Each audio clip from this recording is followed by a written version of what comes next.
দেখুন, এটা তো জুলুম হচ্ছে, এটুকু বলতে পারি। আমি কালকে সুপ্রিম কোর্ট যখন রিভিউ পিটিশন খারিজ করেছে, এটা আমরা সবাই বুঝেছিলাম করবেই। বজ্রাঘাত হলো, যাতে যারা যোগ্যতা থাকা সত্ত্বেও যারা চাকরি থেকে বঞ্চিত হলো তাদের প্রতি বজ্রাঘাত হলো।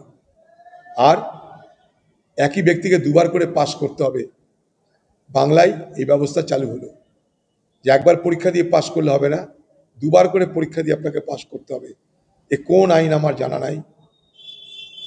বিচারক মণ্ডলের কাছে আমাদের দাবি থাকবে যে যারা যোগ্যতা থাকা সত্ত্বেও বঞ্চিত হয়েছে, তাদের যোগ্যতার সঙ্গে আবার যেন তারা পুনরায় ফিরতে পারে, তাই তাদের জন্য কোনো সুবিধা দেওয়ার ব্যবস্থা করা হোক। এটা নাহলে খুব অন্যায় হবে। কত বছর আগে পড়াশোনা করেছে, এখন যদি বাংলার দিদিকে বলা হয়, দিদি ছাত্র জীবনে আপনি যে আন্দোলনটা করেছে সেটা আবার করে করুন, আবার একবার ওই বাচ্চার মাঠটা খান, আপনি তো পারবেন না। আপনি যদি না পারেন, আজকে শিক্ষক শিক্ষিকাদের জন্য এই আইন বলবৎ হচ্ছে কেন? সব থেকে উচিত বাংলার এসএসসিকে ঝুলিয়ে এ বাংলার মানুষের কাছে তাদেরকে শাস্তি দেওয়া, ঝুলিয়ে।